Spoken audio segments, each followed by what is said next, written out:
Welcome back to Just Giants with Grump and the Cranky Fan, the best damn podcast for the best damn football team. I am your host, the Football Grump, and with me as always is Mike the Cranky Fan. What's going on, Mike?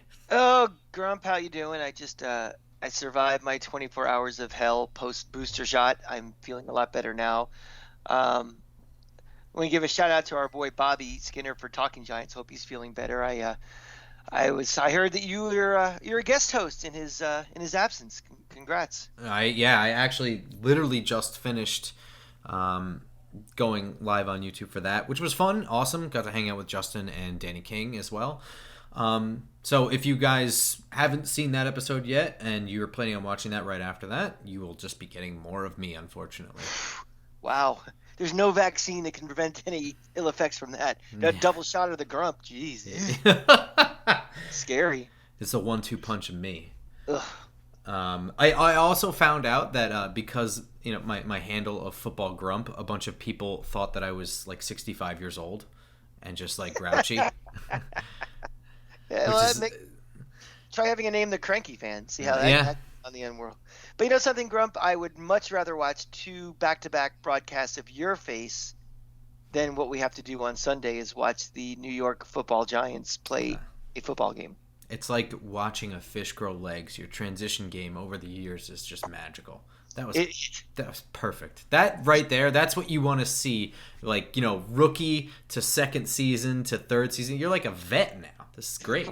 Put that on my reel, will you? That was pretty good. But it doesn't hide the fact that we still have to watch them, unfortunately. And I was thinking about why.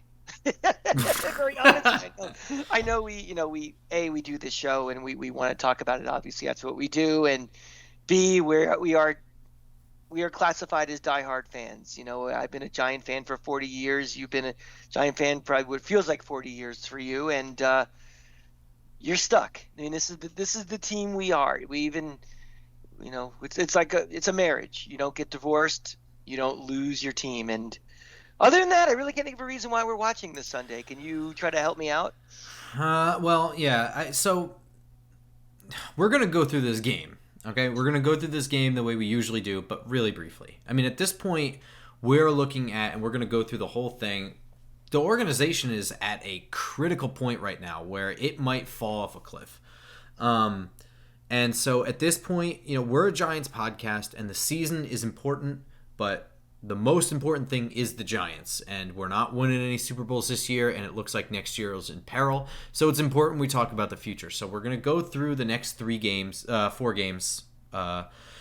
the way we normally would, but really briefly, and we're going to kind of talk about the young guys, the guys that we're hoping to build a team around. Yeah, in a larger context of I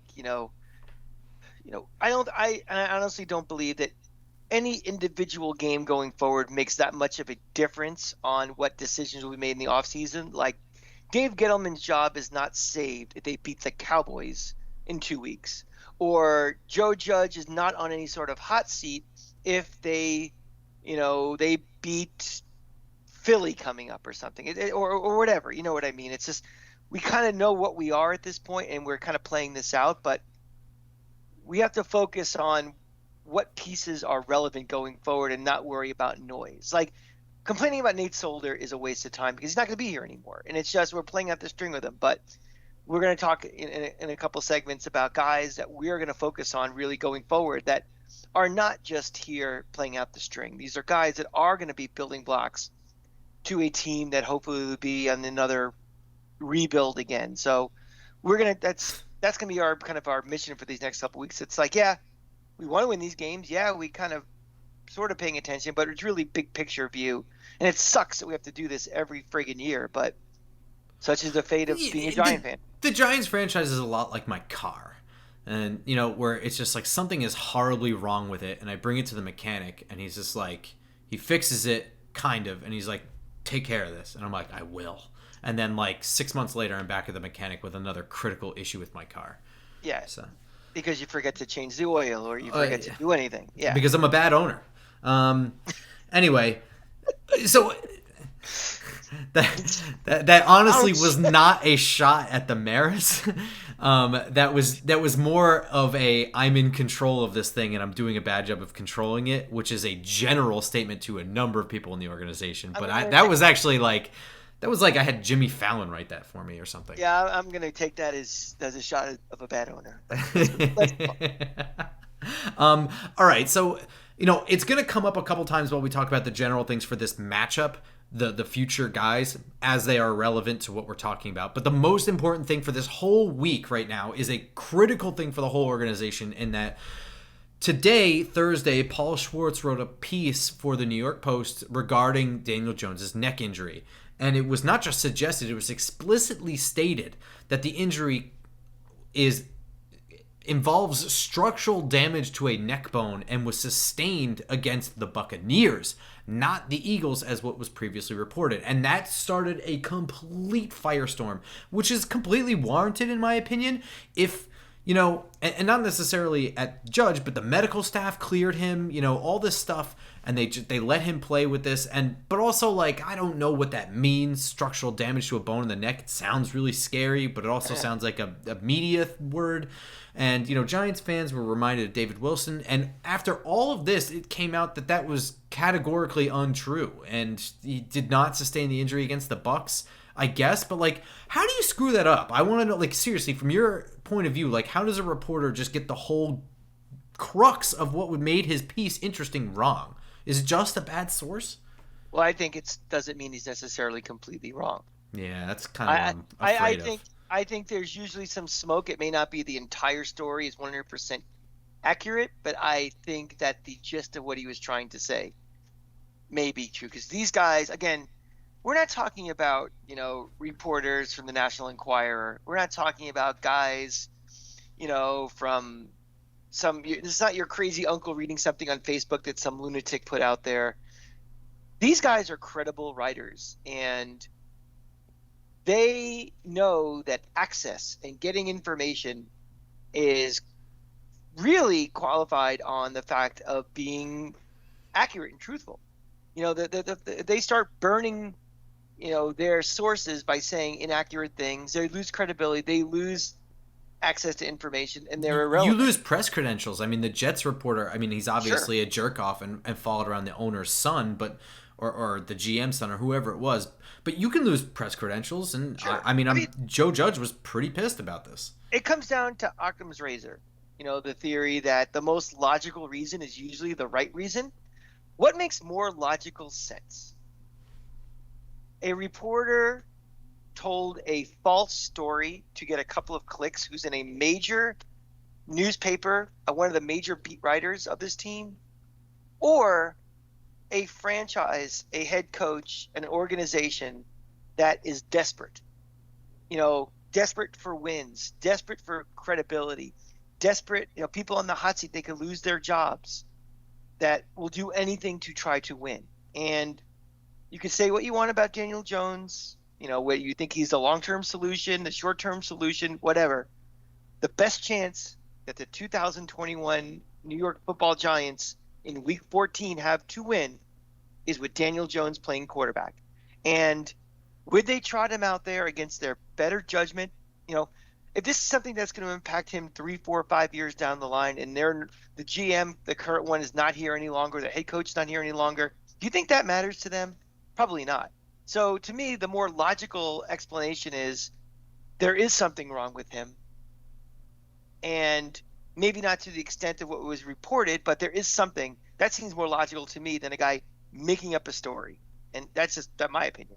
Yeah, I don't think he made up the story. I think maybe some of his facts might not be totally correct, but I agree with you. If there's smoke, there's usually some kind of fire, the size of which is up for debate. I don't really know. I don't want to speculate, but I'm also not willing to just throw the whole story out. Now the Giants they're not a laughingstock organization. They're a laughingstock in many ways, but they're not the type that they're not like the Knicks, for example. They're not like the Dolans where these outlandish stories come out and they do these ridiculous things with the media to try to, get them to print their stories, and they're not throwing out people that are not on their kind of if they're not with us, they're against us type of thing. So the Giants have more credibility than that, than say than the Knicks do, or Madison Square Garden. But I don't know. I mean, again, it just seems to me like something is up, and for a story like this to come out of nowhere that's completely false, I think there's something there.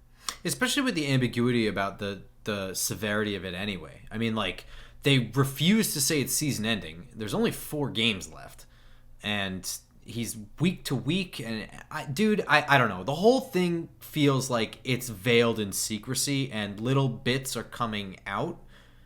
Well, And yeah, I don't know. Joe Judge, remember, and Joe Judge comes from That the Bill Patriots, Belichick yeah. school of a cone of silence. We are not telling you anything. We're not giving you access to anything.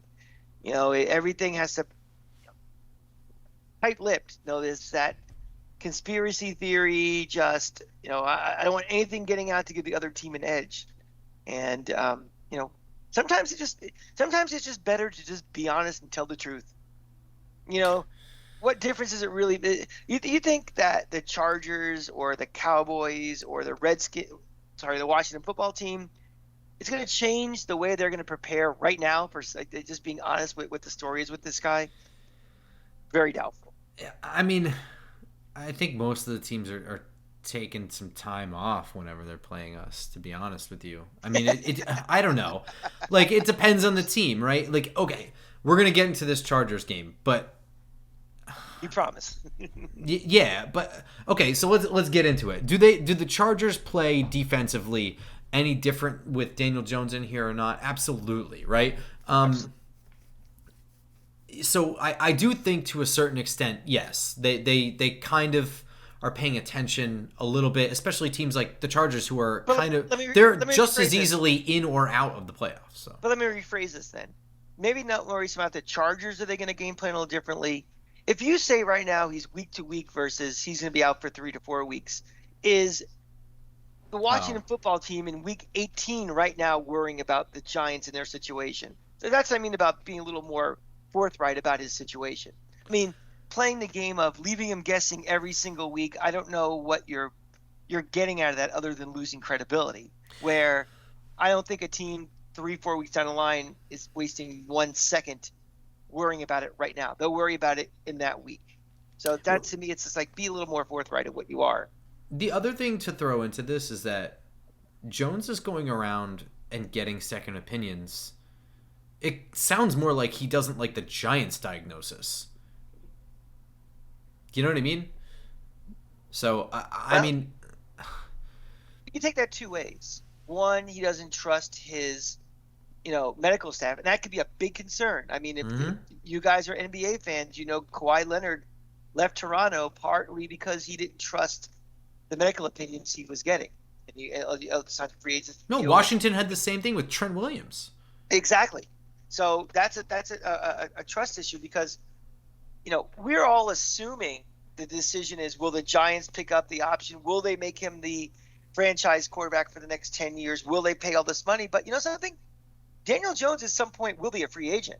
And if he doesn't trust this medical staff, doesn't trust this front office, doesn't trust this ownership, he's going to get the hell out of here as fast as he can also. I mean, it's not a foregone conclusion that it's our call what we're doing with this guy or not. It's still too early to tell what his long-term future is, but you don't want to have that lack of trust between franchise player, and I mean that in like lowercase f, but the quarterback of your team is your franchise player, whether good or bad he is, and the suits, and that's a problem. The bigger problem is that Jones's backup is Mike Glennon, and he's got a concussion. And on top of that, his backup is Jake Fromm, Who's and Jake Fromm? who's Jake Fromm, and quarterback coach Jerry Shaplinski has COVID. So he can't even get his backups. I mean, this is an actual disaster scenario. This is about as close to what happened to the Broncos last year as you can get without really being in a true COVID year. You know what I What mean? if what if Fromm gets hurt? Because remember, we're playing with a very bad offensive line. I don't What think if we could possibly forget. I mean, well, in that scenario, if he gets hurt, Lewerke has to be activated. we just saw a game last Monday night where Patriots threw the ball 3 times. You might see that again. And it'll be The difference is that we can't run either. Right, and it won't be 50-mile-an-hour winds as like an excuse why to do it. I mean, if Fromm, I just can't possibly see how a guy like him is ready to play with live bullets, whizzing around his head. I can't. It's not even that, dude. It's a combo of everything. I mean, if he had a whole summer with this organization, if he had to jump in, I would feel very, very badly about it. But he doesn't even have. He has like 6 days. You know what I mean? To learn. This isn't Peyton Manning level of cerebral. I mean, Jesus Christ. I don't even know what to. At that point, you might just start punting on 3rd down. And let's kind of parse where this frustration is. This is not well, how come Gettleman didn't have a 4-string quarterback? Oh, no, not that. But I think some people who are just going down that road, and again, we're all much pretty assuming Gettleman is gone anyway, but don't misplace your anger. There's plenty of things in this organization to be angry about, but this is just unfortunate and bad luck. To have your starting quarterback, your backup quarterback out. I mean, no team prepares for a 3rd-string quarterback to play. 3rd-string quarterbacks are here to be scout team quarterbacks to take reps in practice. That's why they're here. Yes. I think you can. I mean, I think people will point fingers at the injuries are due to not paying any attention to the offensive line this offseason. And letting it remain the way it is and staying confident in what we had. And that's fair. That's fair. It's also maybe, people are critical of just the Jones pick in general because they don't like guys who run around a lot or just don't think he protects himself. To me, the blame can be the blame for me goes everywhere. I mean, you can blame the GM for ignoring the offensive line, GM, coaching staff, whoever's responsible for making that call. You can blame the offensive coordinator for installing an offense that relies so heavily on his athletic ability. And you can blame, most importantly, the players. It's on Daniel Jones to learn to slide. It's on the offensive line to block. You know what I mean? They're all NFL players. They're professionals. I know that they're not that great, but I mean, do your job. Yeah, I mean, at a certain point, it's their job to block people. It's Daniel Jones' job to protect himself. There's rules written into the book to do that for you. So, I mean, to me, the blame goes in all 3 directions, and it just kind of dissipates. Where it's just like at this point now, it's comical. And it's not even a blame game anymore. It's just like, now what? Exactly. Yeah. It's almost like the theater of absurd at this point. It's not. I can't blame any specific person because we're down to our 3rd-string quarterback when we're down to these things. It's just, it is what it is at this point until this season is over when you can start making – there's nothing you could do about it now. That's the problem. That's the frustration that a lot of Giant fans have and the frustration I have. And I understand that, but there's nothing I can do about it. Until you can start upgrading this roster, until you can start upgrading this coaching staff, this is it. This is your team. It sucks. But we just have to get through these next 4 games without our players getting killed and us killing ourselves. Yeah, we're like 1 degree of absurdity away from license plate guy playing running back for us or something, But speaking, so the Giants are actually getting some good news on the injury front despite all of that. I mean, Kenny Golladay, I don't know what my expectations were from, based on the way he got hurt. He just kind of, I don't know. It looked like he got hurt torquing his body in the middle of the game. He never came back, I don't think. I wasn't feeling really optimistic. It looks like he's going to play. Barkley has kind of a bum ankle. He's going to continue to play. Looks like Shepard is on track to play as well. Tony and Adoree Jackson are the 2 that look like they're much less likely. I think Adoree Jackson might already be ruled out, but Tony I think is a doubtful at this point. Was doing some work on the side today. That's a lot more guys back this week than I expected. That's true, but again, without having a quarterback, does it really matter? It is as of right now. I'm not going to be optimistic about Mike Glennon playing until they say he's playing, but only because of the way the concussion protocol is structured. I mean, it's structured very much on let's see how you are in the morning. So until it's Sunday morning and he's fine, I'm going to feel uneasy about him playing. But they have said he's on track to play Sunday as well. Okay. But I mean, again, it's still Mike Glennon, so it's not Right, as if it's exactly. yeah. It's not Tom Brady coming out all of a sudden. Like, okay, good. Yeah. On the flip side, the Chargers have some pretty brutal news to deal with. They have serious problems at corner right now. Asante Samuel Jr. has a concussion. He is working his way through the protocol, but I mean that's a tough one to deal with. They're very thin behind their two starters. Their other starter, Chris Harris Jr., is in COVID protocol right now.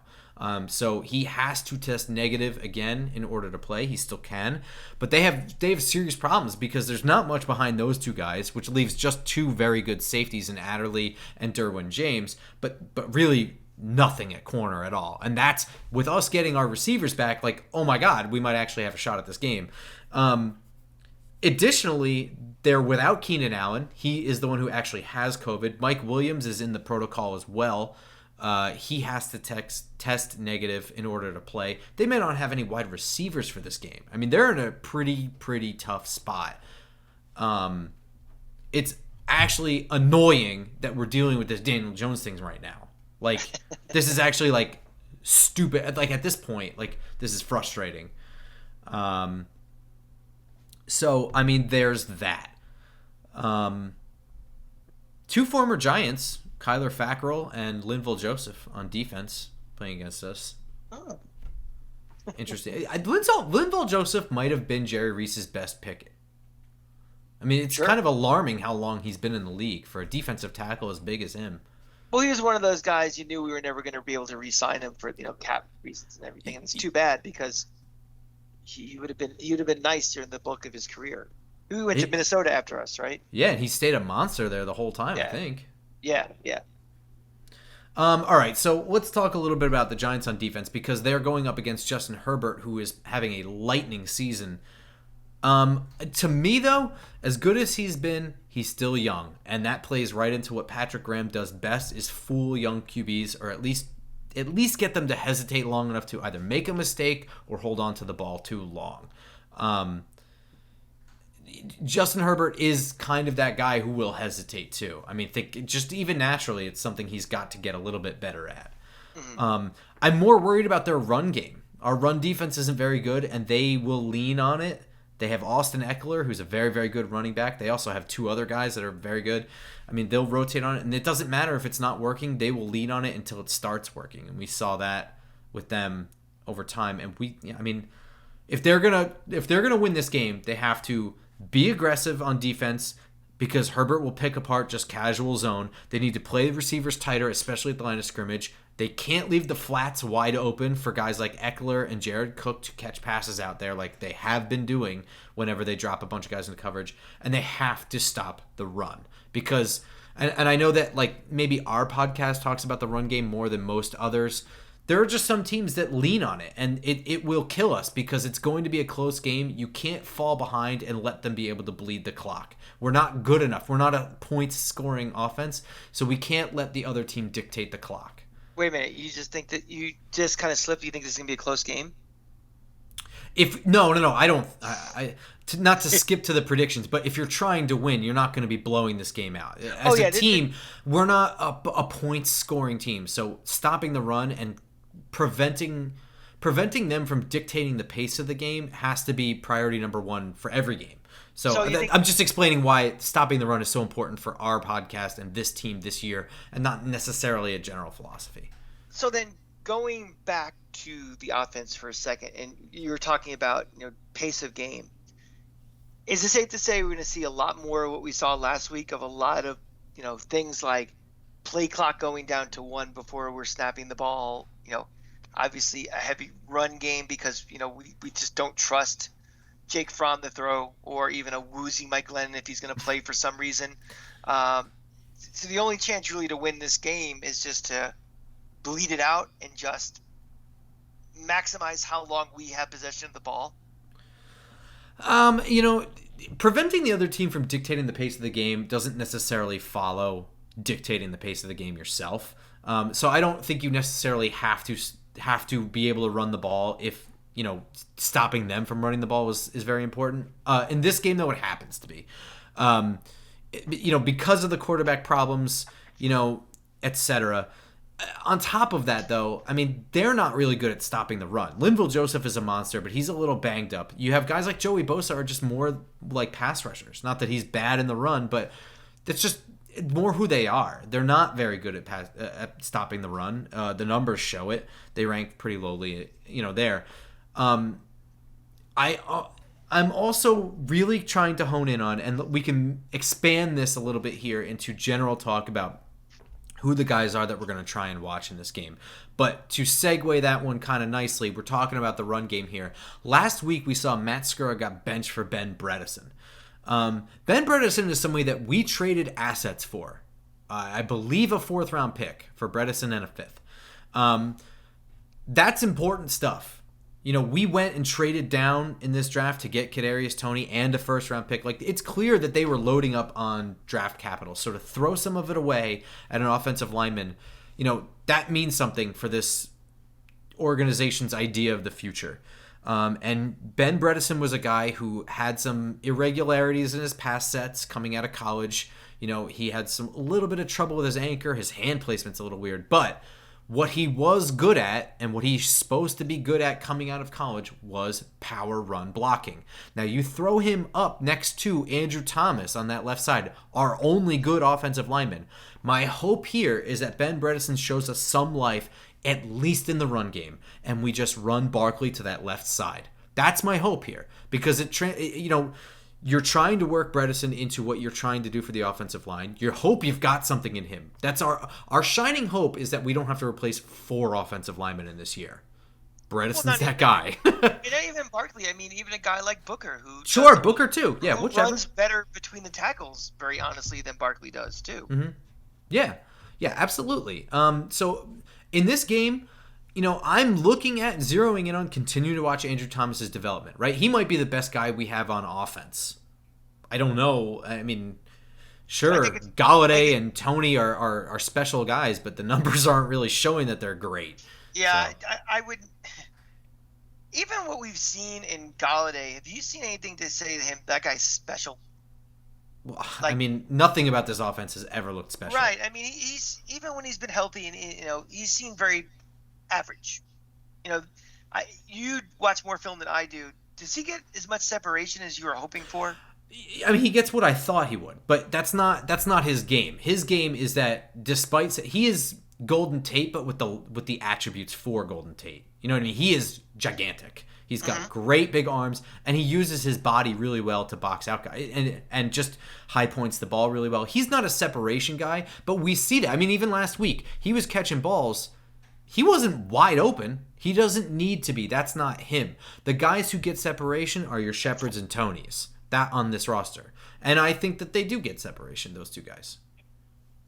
It's just we haven't run anything special on this offense, and some of it's the game planning, some of it's the play calling, and some of it, quite frankly, is player execution, because it never really looks like any play has 11 guys doing the right fucking thing. I'm going to be honest, and that's a sad state of affairs in Week 14. Very, very. I'm looking at, you're talking about guys to watch for. I'm looking at this point now, because this is a lost season, and if we win this game, great. If not, it's expected. I'm looking at guys that, to me, I'm going to start focusing in more on who is actually going to be a piece on this franchise in the future. Like, right. Something, even a guy like Galladay, it's like, I'm not going to focus in on so much, because is he a long-term answer on this team? No. I mean, to me, the answers are, it's obvious. I want to see Andrew Thomas become, take it to the next level. I want to see him become a little better run blocker over time. Kadarius Toney, I want that guy to get healthy, and I want to see what he really can do as a very dangerous X-factor type of guy in an offense. Azeez Ojulari, I want to see guys like him on the defense continue to grow. These are guys who are going to be with us for a while. They're going to, a new GM comes in here and they're going to, rebuild this whole team. But these are the guys, the foundation going forward. So to me, it's just like I want to start watching these guys and see their development week over week. So, as we get into the offseason, I get more and more excited about some of these foundational pieces. Because, again, when we talk about a guy like Galladay, it's like, okay, great. But, he might get thrown out with the bathwater, in a salary cap purge, if not next year, the year after. He's not a long-term answer. He was brought in to, be a solution for 2021 to get this team into the playoffs, and that's not going to happen. So that's going to be my focus on these games going forward. Obviously I want us to win, but I'm really going to be looking at those pieces that I'm going to kind of grow with in the next year and beyond. Yeah, definitely Aziz Ojolari, like you said, he's been more special this year than I expected him to be in year one. He's really, really young. He's very light.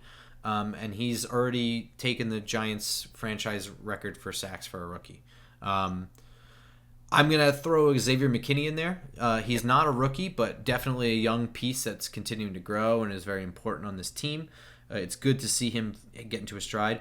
Most of the guys I'm looking at are going to be on defense, and I'm really impressed with what Patrick Graham has done this year with guys like Aaron Robinson. To me, was a guy I really liked coming out in the draft, and I saw him mainly as an inside corner. And one of the things I said is when we drafted him is don't expect him to do anything on the outside. He's not going to play opposite Bradbury, you know what I mean? Stuff like that. And lo and behold, he's forced in this situation now. But not before Rodarius Williams, a 6th round pick that I had like little to no expectations for, was earning starting reps and not embarrassing himself at all. And I mean earning starting reps to start the season. He was getting some reps. So, I mean, that's really incredible. But guys like Aaron Robinson are going to be critical for how this organization is too, because they have, I think this draft, they've went ahead and they've started to really address things in the proper way. I know immediately people's like blood vessels all popped in their eyes because they ignored the offensive line, and don't think that I missed that. But what I'm saying is they realize now where their talent currently is and will expire soon, and they replenished through the draft pretty well. They knew wide receiver was going to fall apart because they had to sign Kadarius Toney, but Sterling Shepard is not going to be around for much longer. So they went ahead and got a shifty slot guy. Stuff like that. They went ahead and got Rodarius Williams because they know James Bradbury is on this big contract. He can't be here for forever. It's a weird thing that they did is like they kind of had succession plans in place for the areas of strength on this team, but didn't really address the gaping holes. Right, but I think some of the plan. Again, I think some of the plan was. I think trading for Bredesen was something they wanted to do. Kind of anyway. I think they were open to the idea of moving future draft picks that they had collected for offensive linemen. I think that was something they wanted to do. The problem was they had to end up doing that immediately for starters because Shane Lemieux was hurt I think in the spring, but definitely the early summer, and was just pretty much on the side until the season started. I think he went one series and then was placed on IR. And Nick Gates, what I mean? Like, it all fell apart. I think what they were trying to do, honestly, though, was to trade down in this draft, and then they trade future picks for guys to have this year, and they were going to develop them, but then kind of couldn't. And also, not for nothing, Ben Bredesen, I think, broke his hand or something in, like, week 2. That's an interesting theory, because let's think about it. Dave Gettleman, what is his shelf life? Let's say the Giants are like an 8-8 team this year. I mean, do we really think Dave Gettleman's going to be around for 2, 3, 4 more years, even with his age, his health, the kind of the crosswinds against him? So it's interesting that he was making moves thinking further and further out, like, getting draft capital for next year, where, there was a pretty good chance before the season started he may not be the one even making those picks. No, I think he did that because that is how good teams draft. You draft. I'm giving him credit for that. Yeah. I mean, I guess it's interesting, but I think it was always kind of that thing. Whenever he was hired, he knew he wasn't going to be working as a GM anywhere for more than 5 years. You know what I mean? So if he took the job, he just knew he was going to do it the way he was going to do it, period. So, I mean, it's interesting in the fact that it came at his own, it didn't in any way benefit him. At the beginning of this year, I think he kind of knew this was his last year. I'm sure there was some private discussion that outlined that. But I think he just did what he thinks is a good job. Yeah. But so I mentioned Patrick Graham and the way he was able to develop really, really, really young talent. What do we think about his future with this team?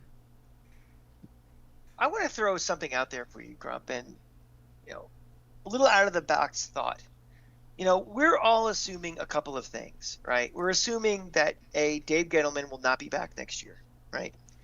We're all assuming that in the near future, Patrick Graham is going to be probably an NFL head coach at some point, right? We're kind of the fan base is kind of 50-50 on the state of Joe Judge going forward. If all these things are true and a new GM comes in, what do you think the odds are that if Joe Judge gets launched either this offseason or the next offseason, they promote Patrick Graham and just give him the reins to be the head coach? So I'm actually gonna just put this out there. Has that ever been done? Has anyone ever been fired as head coach and someone that he brought in gets promoted to his spot at head coach? I don't know if that's ever happened or not, but I don't have it in front of me, but I'm sure there's been interim coaches where somebody gets fired, and all of a sudden, the acting head coach comes in and they win 2 or 3 games in December and they decide to promote him to full-time coach. It's happened on the in the college ranks before. I can't give you a specific example, but if the strength of this team is the defense and the giant organization likes to promote continuality, and promoting from within, and if Patrick Graham is going to be a potential hotshot new hire down the road anyway, I just thought it's just something interesting that could be a possibility that nobody's thinking about. Well, the other thing is, what if he just doesn't want to be in this organization anymore? Because he canceled head coach interviews last offseason. I'm assuming a Brinks truck was at his driveway when he went to go to the airport for that interview or something. Mm-hmm. But Joe Judge's future is now incredibly murky. Daniel Jones's future is now murky. What's his incentive to stay here as head coach? I'm sure he'll get head coaching offers somewhere. People were talking about Mike Zimmer being gone in Minnesota. His job would be a little easier because he knows the personnel of half his team pretty intimately. So, and he might promote within his coaching tree of some of his assistants maybe. This all kind of goes to my point of having this new GM, and I know a lot of people are like, oh, when you hire a new GM, you should hire a new coach at the exact same time so you're on the same page. I'm not necessarily in agreement with that 100%. To me, a new GM should come in and really do an evaluation of everything that you have. And it's not just an evaluation on tape, it's an evaluation of how you work with somebody. Joe Judge has been disappointing. This team is a mess. He's made mistakes with clock management. He's made, let's say, but he's also a young coach. If I'm a new GM coming in here, I necessarily don't want to, unless I have somebody already in mind, a handshake deal already made with somebody, like, okay, when I take over, you're coming with me. My mind's made up. But if that isn't necessarily the case, is it really smart just to hire a new coach? Is just being in sync with your guy so much of a benefit as opposed to evaluating what you currently have? Because Joe Judge is still a relative unknown of what kind of coach he is. What is your thoughts on this whole GM and coach must be in sync? That's pretty loaded. There's a bunch of stuff in there, so I'm going to do my best to kind of peel back this onion here. So first thing is evaluating Joe Judge as a coach. To me, gets harder and harder and harder as this story unfolds. The story of the Giants under Joe Judge. I love certain things about him. I like that he's a CEO head coach, and what we seem to be learning over time is that he really is a CEO head coach.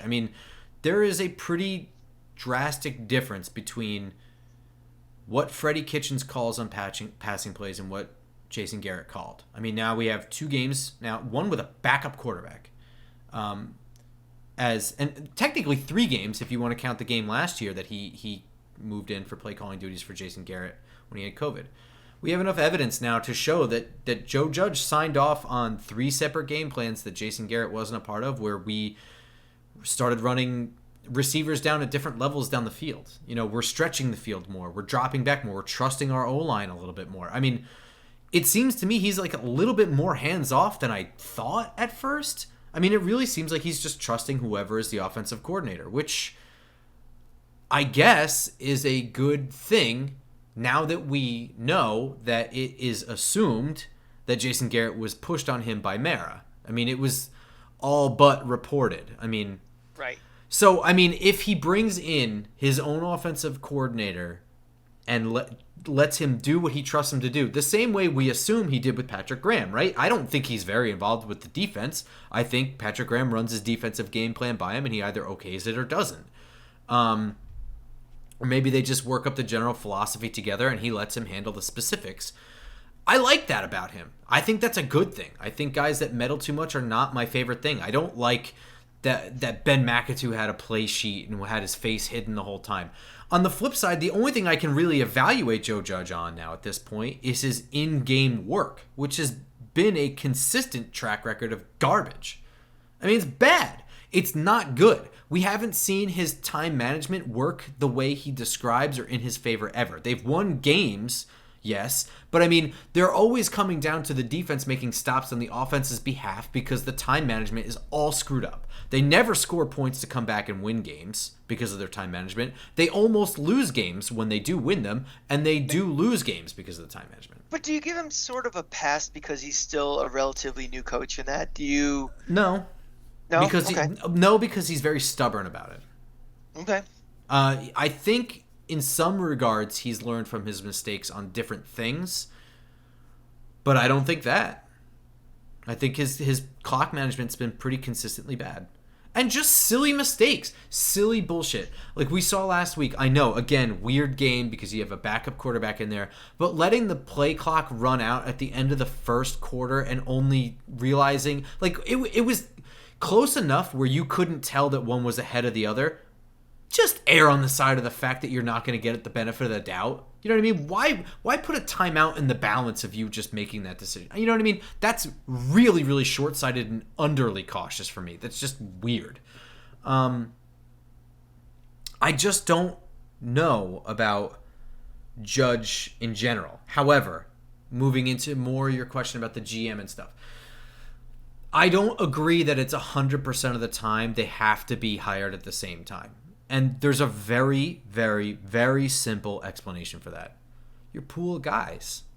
How often is there going to be a slam dunk GM and a slam dunk head coach available at the same time and on the same philosophical page? It sounds to me, if that's your 100% every time your approach to hiring things and changing things around in your organization, you're settling for one of the two. Because you're not getting an A+ at both. How is that available? How is it that there is a prime GM candidate available? Unless there's some sort of like handshake deals beforehand that are made. Exactly. Like, I'm going to pull this. I am looking at hypothetical. I made a deal with Nick Saban, and if I become the GM of the Giants, I'm going to pull Nick Saban out of the college ranks, and he's coming with something like that. But those are very rare, very few and far between. That's not really my point so much as it's just that should never be your blanket statement thing. Because part of the reason why I think that the Giants did so poorly in 2018 and 2019, aside from the fact that the roster is bad, I think the coaching pool was shitty. They wound up with Patrick. There was nobody exciting to choose from. We did that podcast. Ben McAdoo, in hindsight, seemed like it was a hire by troll almost. It's like, well, we don't want Philly to get him. We're nervous about Philly. We're just going to hire him so you can't get him. Right? That's what it kind of seemed like. I think it would have been, a different situation with a different team in a different division that we might have just let him go. I think that Ben McAdoo was the product of listening to the wrong people in the organization. Jerry Reese was very much the future of the game, the future of the game, the future of the game, and it showed in his drafting and his free agent acquisitions. And Tom Coughlin was not that. He was, the antithesis of that. And I think that the Maras made decisions following Jerry Reese's business model, which I don't necessarily disagree with entirely, but I mean, he just did a poor job of assembling a roster.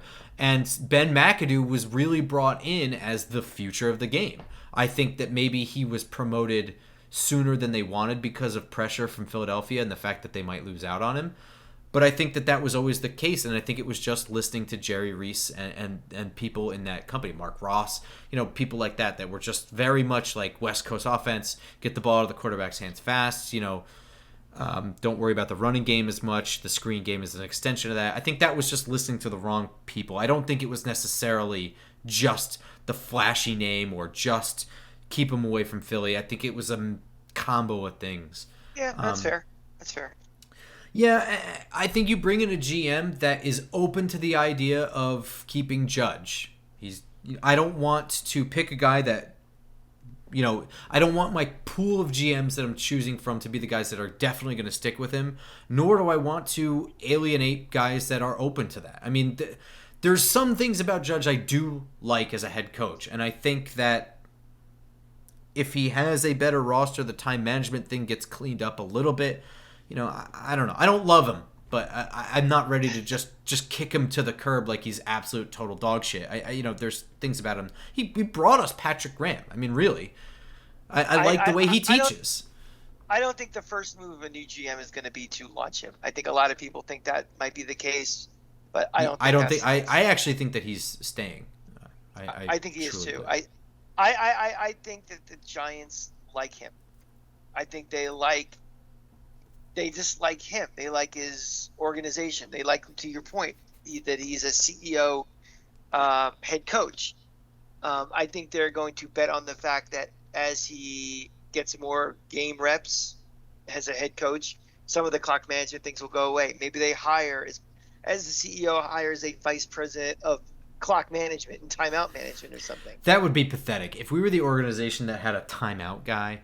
Maybe we should, though. At the end of the day, you really could.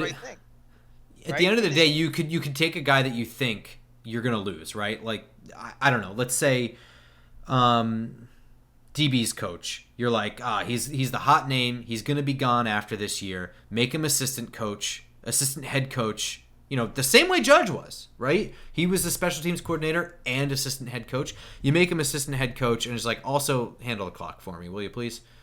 Yeah. That's a simple CEO move of delegation of authority too. You have a staff. It's also pathetic. I have to say. But something though, maybe just because the way this is the way the game's always been played or always been coached, that doesn't mean does it evolve into something that's more. That's a good point. Makes more sense. Yeah, just rudimentary. Just like hire a guy for it, whatever. Yeah. All right, let's can the future talk for a little bit, and let's end this with a prediction of the Giants game, and then we got to do Washington and Dallas. Well, I know on Sunday I will be at Barclays Center watching Florida basketball play Maryland. Hopefully they won't disgrace themselves and lose another winless team, but I obviously will have I'll have the phone on watching the game at the same time until I realize what the hell am I watching this for again and turn it off. But I will give it a fighting shot. Every Sunday is different. I come in with hope that we will win a football game. We are not winning a football game. I don't think this offense has potential to be historically putrid. 2 field goals would be very impressive for me. We are going to lose this game 27-3. I have 2 scores for this one because there's just so much gray area with who's even playing, and that's what sucks about doing this on Thursday. But okay, so let me then parse that then by go saying ahead. I'm going with the fact that Jake Fromm is playing. That seems the most realistic thing, and that's what I'm going to stick with. That I think San Diego, the Chargers score also because of the ineptitude of the offense, either some turnovers, bad field position. Fumbles. I could see a sack fumble coming a mile offense away. Can't stay on the field. The defense wears down. Things like that. So to me, that's where I'm getting that score from. Complete ineptitude, and it gets out of control, either really quickly or over the course of 4 quarters. So, I have 2 scores for this, and I broke it down to one is if everything goes right with who's playing the game for the Giants, and one is if everything goes wrong. So if everything goes right, and there's no Chris Harris Jr., no Asante Samuel Jr., there's no Keenan Allen or Mike Williams, I have the Giants losing this game. 24-17 with a garbage time touchdown to make it sound closer than it actually is. I do think, though, that they'll move the ball a little bit. I mean, getting guys like Kenny Golladay back is huge. Getting Sterling Shepard back is going to be massive for this game if he's doing well. There are reasons to think that they'll move the ball, and I think that they will score a touchdown. I just don't think it's going to look very pretty. Now, if everything goes wrong, this might be 33-13. I mean, and that might be generous. Like you're being very generous with the them scoring touchdowns. Yeah, but you're discounting things like garbage time. You know what I mean? There's just some things where it's just like, you know what? Just let them do their thing. Don't get hurt. There's only 2 minutes left in the game. They're definitely not going to win, and that influences things. Possible. Which means that I'm really talking about a 33-6 game. So, Jake Fromm is not going to be able to throw much. I mean, if he has to play, he won't have more than 12 attempts. I mean, and not necessarily even that they're not calling them. I mean, they're not going to get first downs. He's not going to get them any tries. That's true too. Yeah, I mean, look, it'll be interesting to see how many plays. Like, let's take a prediction. How many offensive plays will the Giants have on Sunday? If Fromm is quarterbacking? Yes. I don't want... Oh, God. 45? I was going to say 33. Oh my Lord. No, you really have to... I mean, the other side of it is that Los Angeles likes to run the ball. I mean, we just may not have that much time. That'd be amazing. So that's something we will definitely monitor for next week to see how many offensive plays the team actually runs. I will check it after. I'm going to monitor like I said I was going to monitor. I'm going to look at this game and how they're actually game planning, because to me, a little bit of this, what are we watching for? I'm watching to see how smart our game planning is on top of that. But I'm also watching those young guys. I'm focusing in on individual stuff. I'll check the bullshit like that later. Yeah. But I'll make a note to check that. But in the meantime, while you're watching this game, you can follow us on Twitter for in-game updates, complaints, etc. I'm at @football_grump as over here, and he is at the Cranky Fan on Twitter. This show is at Just Giants Pod on Twitter, and of course can be found on iTunes, Spotify, Google Play, etc., as well as YouTube. So be sure to follow us everywhere. Any closing remarks? Hey, we have our health, Grump. And I had my booster yesterday. Like I said, I felt like garbage for 24 hours. Don't let that scare you off. Don't just because you hear your friends got the booster and felt crappy for 24 hours. I felt crappy, but now I'm feeling a lot better. So get your booster shot. This might be a long winter. I don't want to go through sitting in this stupid apartment any longer than I have to. So just deal with the inconvenience of a day. You'll feel better. Trust me. And you'll be a lot safer. I have mine scheduled for Saturday, so I'm in for a rough Sunday no matter what. All right, everyone. We will see you on Tuesday morning for a review episode. Go Giants! Go Giants!